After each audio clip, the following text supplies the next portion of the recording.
Hello everyone, and welcome back to another Miniature Monday. I'm Scott, and today I thought we would take a little bit of a break and just paint something nice and easy and a little bit in the vein of the spirit of things.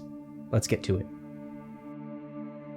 Before we get started, today's model was picked up as part of a humble bundle set in support of relief for the COVID-19 pandemic. As of the release of this video, the deal will be live for another 15 days.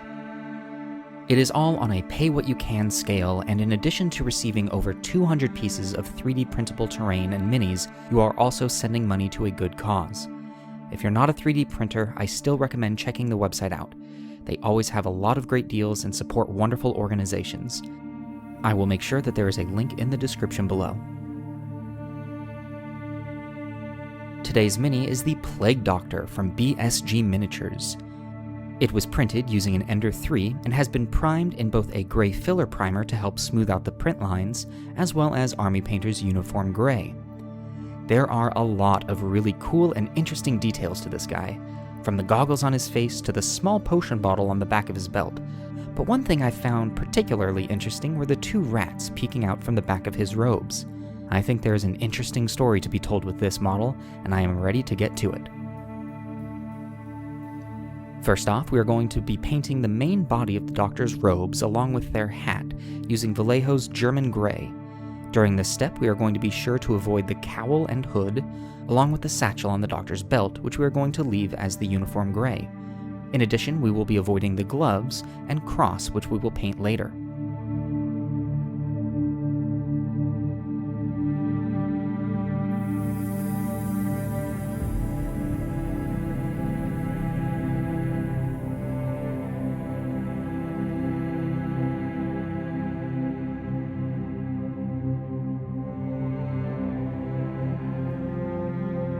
All of the reference material I was looking at had Plague Doctors in a rather dark set of attire, and I wanted to stay true to that. However, one thing to avoid is the urge to start painting with a matte black. If we start too dark, we have very little room to play, especially when it comes to shadows.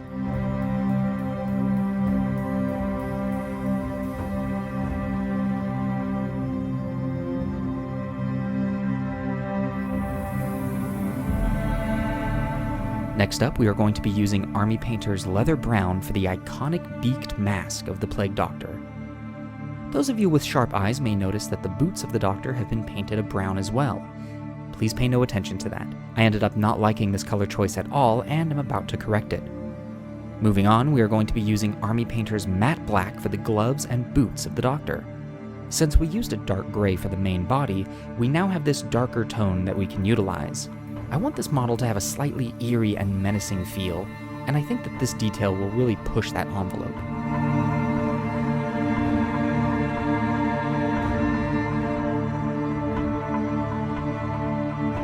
For the Doctor's medical bag, we need a darker brown to match the tone of this model, but not disappear entirely. Army Painter's Oak Brown is going to do just that.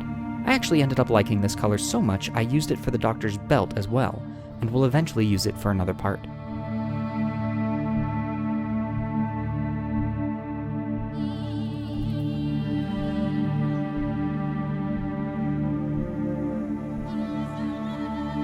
For the medical staff, which is what I'm calling this thing, we are going to paint the main body with Vallejo's Flat Earth. Then for the cross chain, staff headpiece, and belt buckle, we are going to use Army Painter's Ash Gray. This will be the final color for the chain and buckle, but serve as a base coat for a later step on our cross and headpiece.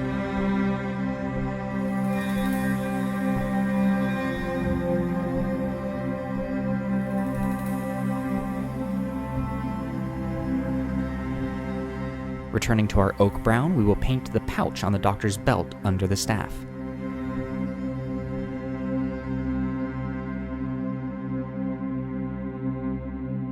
Then back to our matte black to add straps to the goggles. And coming back around with Army Painter's fur brown for the rats.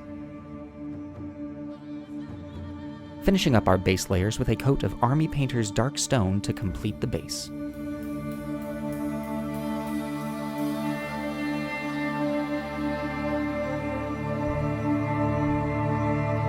Onto our washes. Since our color scheme ended up being mostly dark and muted colors, we are going to go simple with our shading and just give the entire thing a coat in Citadel's Nuln Oil.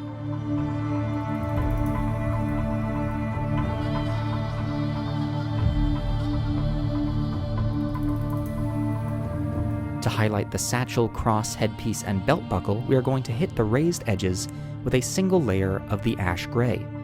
This won't do too much for the cross and headpiece, but we still have one step left to go with those.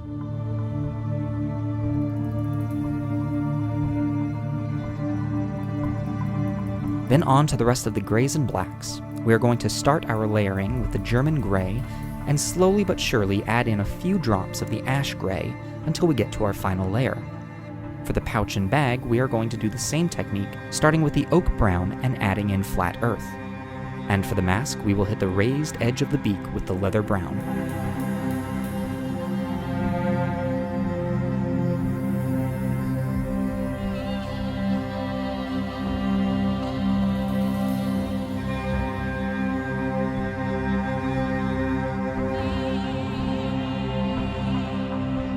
Now on to the fun details. On both the goggle lenses and potion bottle on the back of the belt, we are going to add a layer of Army Painter's Wizard's Orb. Once that is finished, we are going to highlight that with a touch of Reaper's Dungeon Slime for a creepy green glow.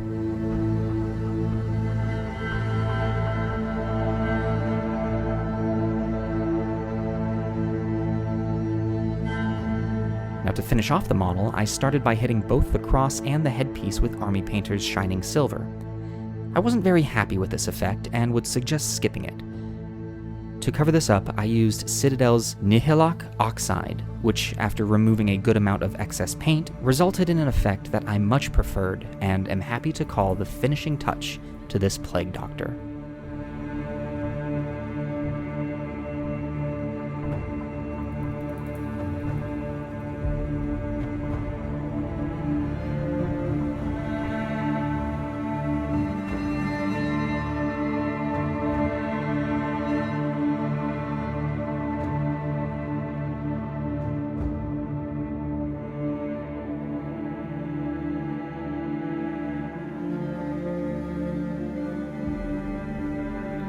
And there we go. I know at the beginning I said this was not going to be anything special or crazy, but this was a lot of fun, and I think this guy will have a little special place in my heart. I really enjoyed, in particular, working on the bright greens in both his goggles and the potion bottle.